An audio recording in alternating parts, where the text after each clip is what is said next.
Hello dear, जय हिंद। Welcome to my family. दोस्त, इस वीडियो में हम बात करेंगे क्लास 10 सोशल साइंस के प्रीवियस ईयर क्वेश्चन के बारे में।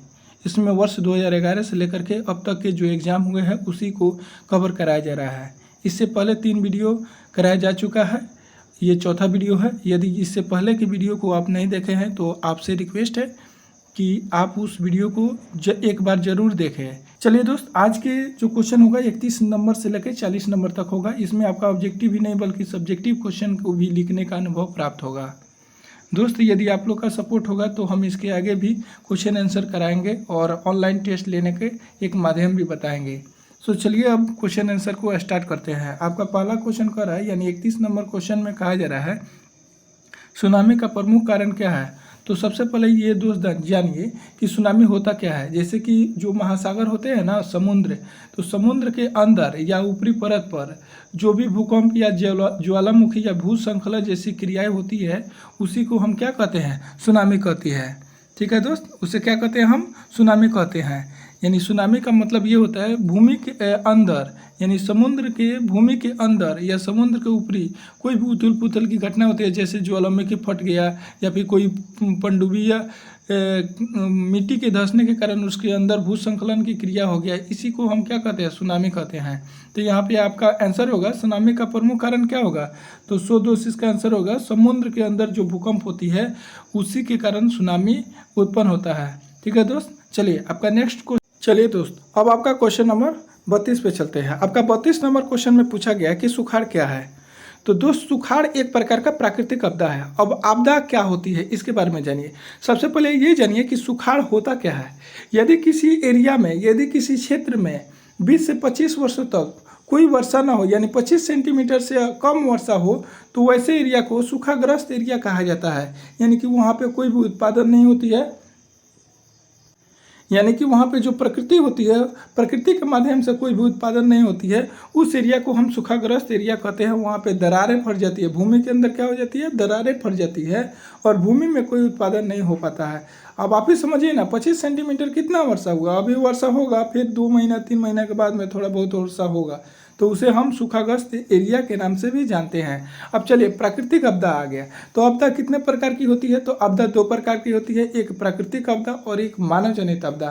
तो प्राकृतिक आपदा किसे कहते हैं, वैसी आपदा जो प्रकृति के माध्यम से, यानी कि प्रकृति के माध्यम से कोई घटना हो जाती है तो उसे हम, जिससे अधिक से अधिक जनमान की हानि होती है, उसे हम प्राकृतिक आपदा कहते हैं। जैसे भूकंप, ज्वालामुखी का फटना, तूफान आ जाना, या फिर दरारें पड़ जाना, लंबी लंबी दरारें पड़ जाना, भूमि संखलन यानी कि भूमि अंदर घुस जाना, ये सभी घटनाएं क्या प्राकृतिक आपदा के अंतर्गत आता है। मान लीजिए कि अगर कोई समुद्र है उसमें बहुत ऊंची लहरें आई और किसी गांव को, किसी नगर को, किसी शहर को क्या कर दिया, तबाह कर दिया, तो ये प्राकृतिक आपदा है। अब दूसरा है मानव जनित आपदा। तो मानव जनित आपदा क्या होती है दोस्त, वैसी आपदा जो मानव के द्वारा, यानी कि मनुष्य के माध्यम से घटना घटती है, जिसमें अधिक से अधिक जनमान की हानि होती है, उसे हम प्राकृतिक आपदा के नाम से उसे हम मानव जनित आपदा के नाम से जानते हैं। अब मानव जनित आपदा में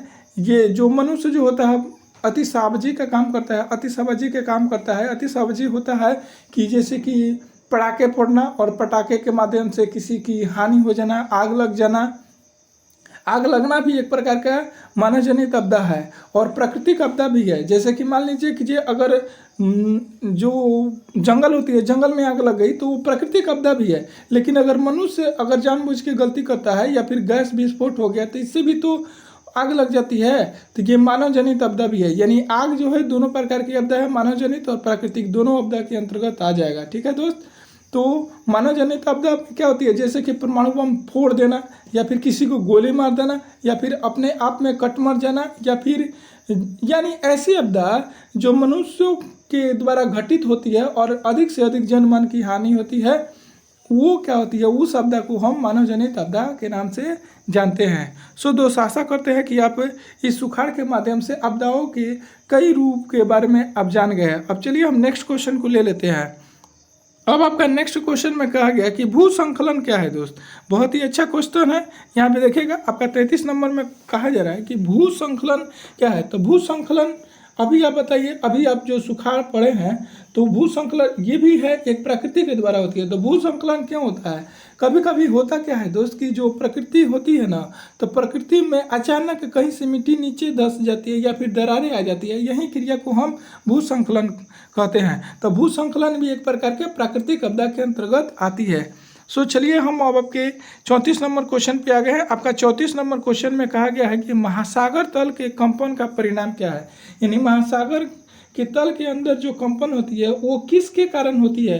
तो दोस्त अभी अभी आप पढ़े हैं सुनामी के बारे में, तो इसका आंसर क्या हो जाएगा दोस्त? सुनामी हो जाएगा। महासागर तल के जो अंदर कंपन होती है, यानी जो पानी है ना, जो यानी कहने का मतलब है कि जो भूमि है उसके ऊपर महासागर है, तो जो महासागर के अंदर तल के अंदर जो कंपन होती है वो सुनामी के कारण आती है। बहुत ऊंची ऊंची लहरें आती है और महासागर के अंदर कंपन पैदा कर देती है। तो वो क्या होता है, महासागर तल के अंदर जो कंपन का परिणाम होता है वो किसके कारण होता है दोस्त? तो वो सुनामी के कारण होता है। आप आशा करते हैं कि 34 नंबर क्वेश्चन को भी आसानी से समझ गए होंगे। अब चलिए हम आगे हैं। आपका क्वेश्चन नंबर 35 में कहा गया है कि पृथ्वी की सतह पर सर्वप्रथम पहुँचने वाली भूकंप तरंगे है, यानी पृथ्वी के तल पर कौन सी ऐसी तरंगे है जो सबसे पहले आती है। तो जो पृथ्वी के ऊपर सबसे पहले आने वाली तरंगे जो होती है वो पी तरंगे होती है। अब चलिए दोस्त हम भूकंप से संबंधित कई सारे तरंगों को हम जानने का प्रयास करेंगे। देखिए दोस्त, सबसे पहले भूशास्त्री जो होते हैं ना, भूशास्त्री जो भूमि के बारे में अध्ययन करते हैं उसे हम भूशास्त्री के नाम से जानते हैं। यानी कि भूगर्भ शास्त्र की एक विशेषता शाखा जिसके अंतर्गत भूकंपों का अध्ययन होते हैं उसे हम क्या कहते हैं? सिस्मोलॉजी के नाम से जानते हैं, यानी कि भूकंप विज्ञान के नाम से हम जानते हैं। अब देखिए, भूकंप में 3 तरह के कंपनें होती है। जो भूकंप होता है ना, तो उसमें 3 तरह के जो होती है उसमें 3 प्रकार के कंपन होती है। अब ये कौन कौन से है? एक होती है प्राथमिक तरंगे, यानी प्राथमिक तरंगे जिसे हम पी तरंगे कहते हैं, और दूसरी तो होती है द्वितीयक तरंगे, और तीसरा होता है सतही तरंगे। तो देखिए दोस्त, हम एक एक करके सबके बारे में जानने का प्रयास करते हैं। जो प्राथमिक तरंगे होती है उसे पी तरंगे के नाम से भी जाना जाता है, और यह तरंगे जो होती है पृथ्वी के अंदर प्रत्येक माध्यम से होकर के गुजर सकती है। तो आपका क्या पूछा है, पृथ्वी के सतह पर सर्वप्रथम पहुंचने वाली तरंगे कौन होती है? तो ये प्रत्येक माध्यम से गुजर सकती है, यानी कि ये सबसे पहले भी पृथ्वी के ऊपर आ सकती है। ठीक है, पहुंचने वाली ये पहली तरंगे है। ठीक है, आगे देखिए, इसकी औसतन वेग क्या होती है? अगर क्वेश्चन में पूछ दे कि पी तरंगे की औसतन वेग कितनी होती है, तो 8 किलोमीटर प्रति सेकेंड होती है। यह 8 किलोमीटर प्रति सेकेंड के रफ्तार से यह पृथ्वी के केंद्र पर जो होती है यह आ जाती है। ठीक है दोस्त, यह जो होती है यह गति सभी तरंगों से अधिक होती है, क्योंकि जितनी भी तरंगे हैं उन सभी तरंगों से क्या होती है, इसकी गति पी तरंगे की सबसे अधिक होती है। जिससे भी ये तरंगे यानी कि किसी भी स्थान पर सबसे पहले पहुंचती है, पृथ्वी से गुजरने के लिए इन तरंगों का अपनाया गया मार्ग नतोदर कहलाता है। नतोदर के बारे में क्वेश्चन पूछ दिया जाता है, तो नतोदर क्या कहलाता है? यानी पृथ्वी के किसी भी माध्यम से पहुंचने वाली जो तरंगे होती है वो नतोदर होती है। कैसी तरंगे होती है? नतोदर होती है। चलिए अब आपका हम द्वितीयक अथवा एस तरंगे के देख लेते हैं। यानी द्वितीयक जो तरंगे होती है उसे हम एस तरंग के नाम से भी जानते हैं।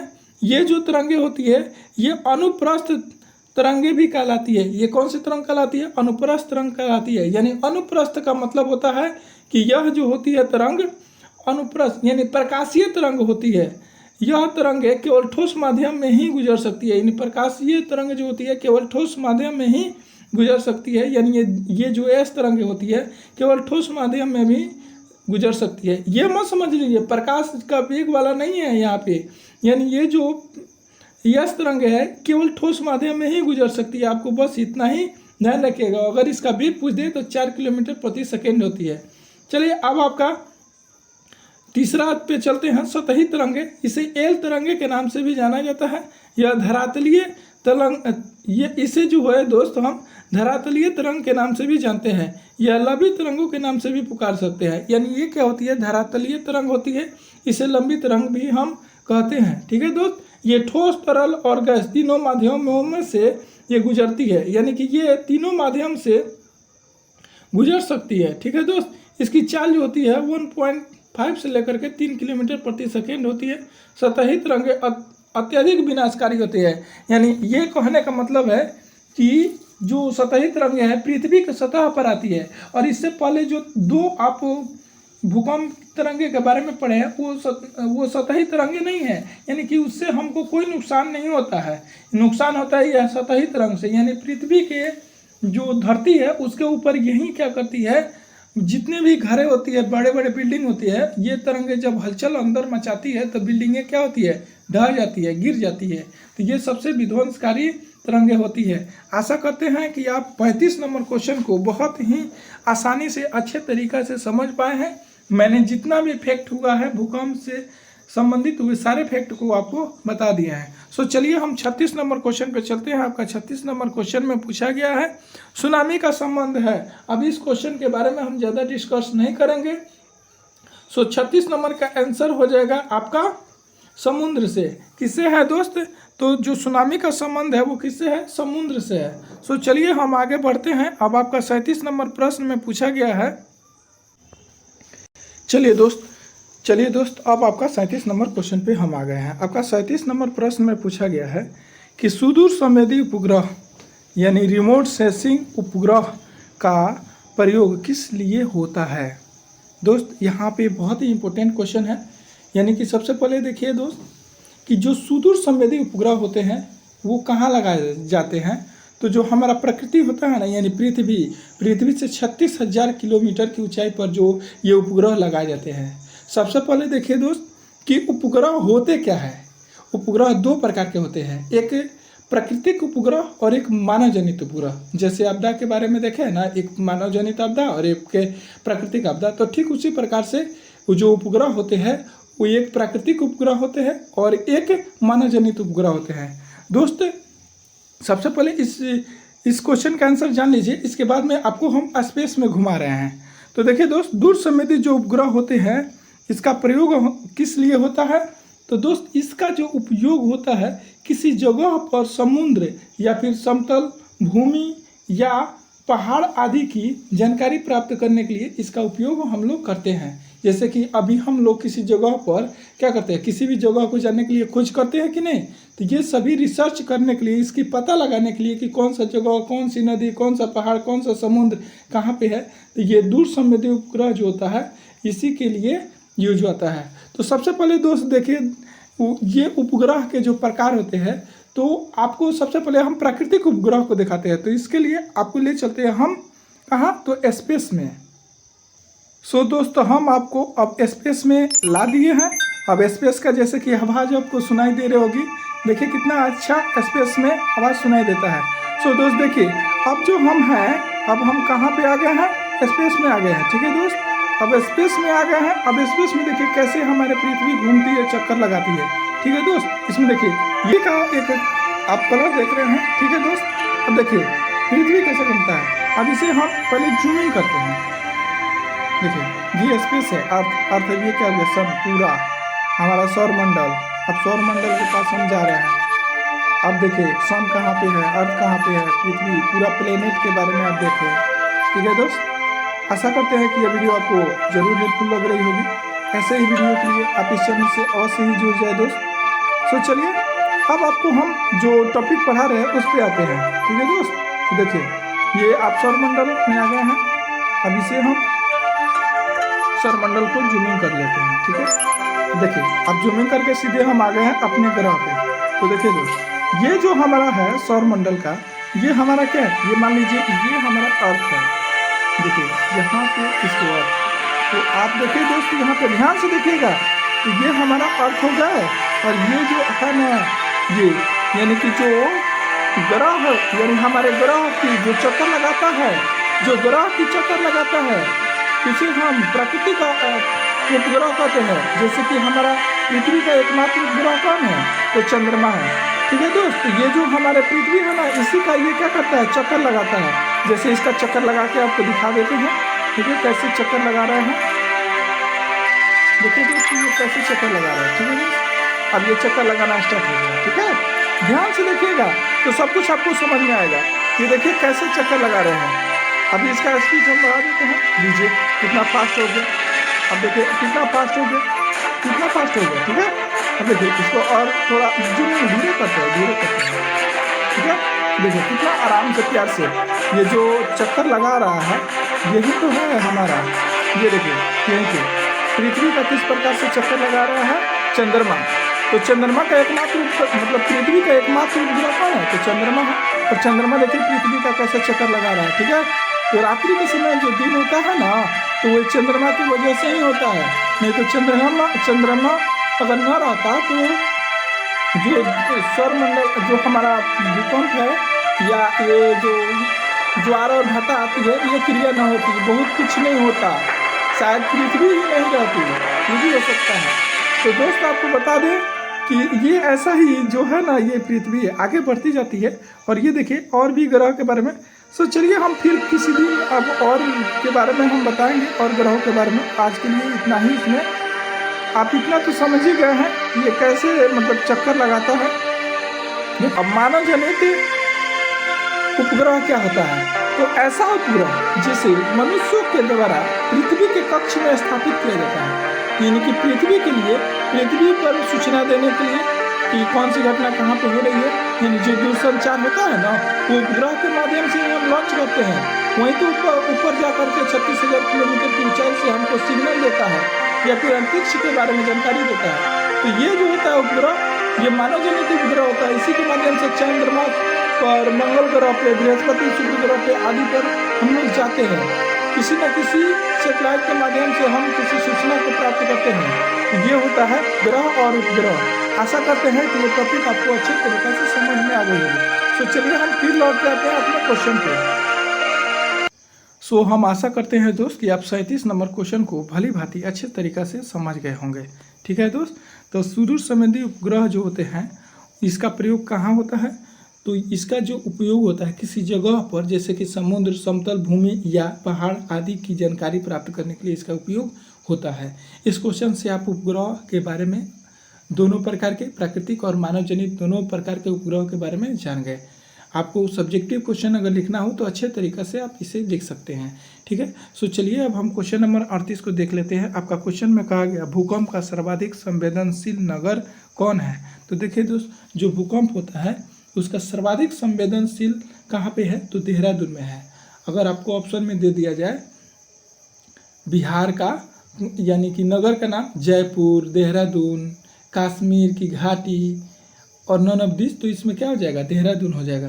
तो भूकंप का सर्वाधिक संवेदनशील जो नगर है वो देहरादून है, यानी यहाँ पे देहरादून वाले एरिया पर सबसे ज़्यादा भूकंप आता है, ठीक है दोस्त। चलिए अब आपके नेक्स्ट क्वेश्चन की तरफ हम बढ़ते हैं। आपका 39 नंबर क्वेश्चन है, जो देश में सबसे पिछड़ा राज्य कौन सा है।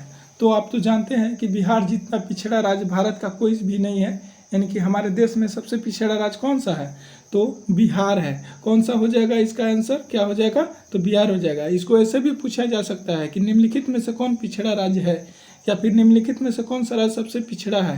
पिछड़ा का मतलब होता है कि जिसका विकास सबसे धीमी गति से हो रहा है, वही पिछड़ा राज्य कहलाता है, ठीक है दोस्त। चलिए आज का अंतिम क्वेश्चन है, भारत में वित्तीय वर्ष खाली स्थान को कहा जाता है, यानी भारत में जो वित्तीय वर्ष होता है ना, तो उसका शुरुआत कब से कब तक मानी जाती है।